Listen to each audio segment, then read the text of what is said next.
നോമ്പുകാലം ആത്മാവിനെ ശുദ്ധീകരിക്കുന്നു, മനസ്സിനെ ഉയർത്തുന്നു, ഹൃദയത്തെ പശ്ചാത്തപിക്കുകയും വിനയപ്പെടുത്തുകയും ചെയ്യുന്നു. പവിത്രതയുടെ യഥാർത്ഥ വെളിച്ചം ജ്വലിപ്പിക്കുന്നു.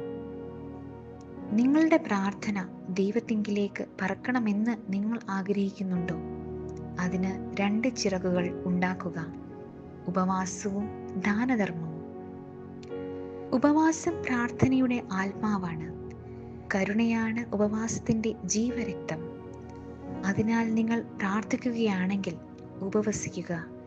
നിങ്ങൾ ഉപവസിക്കുകയാണെങ്കിൽ കരുണ കാണിക്കുക. നിങ്ങളുടെ അപേക്ഷ കേൾക്കണമെങ്കിൽ മറ്റുള്ളവരുടെ അപേക്ഷ കേൾക്കുക. നിങ്ങൾ മറ്റുള്ളവരുടെ നേരെ ചെവി അടയ്ക്കുന്നില്ലെങ്കിൽ നിങ്ങൾ ദൈവത്തിൻ്റെ ചെവി നിങ്ങൾക്കായി തുറക്കുകയാണ്. നീ എൻ്റെ നന്മയുടെ കൊമ്പുകൾ വെട്ടിമാറ്റിയാലും അത് പൊട്ടിക്കിളർക്കും, അധികം ഫലം കായ്ക്കും. കാരണം എൻ്റെ വേരുകൾ ക്രിസ്തുവിലാണ്. എന്നെ നനയ്ക്കുന്നത് പരിശുദ്ധാത്മാവാണ്. ആമേൻ.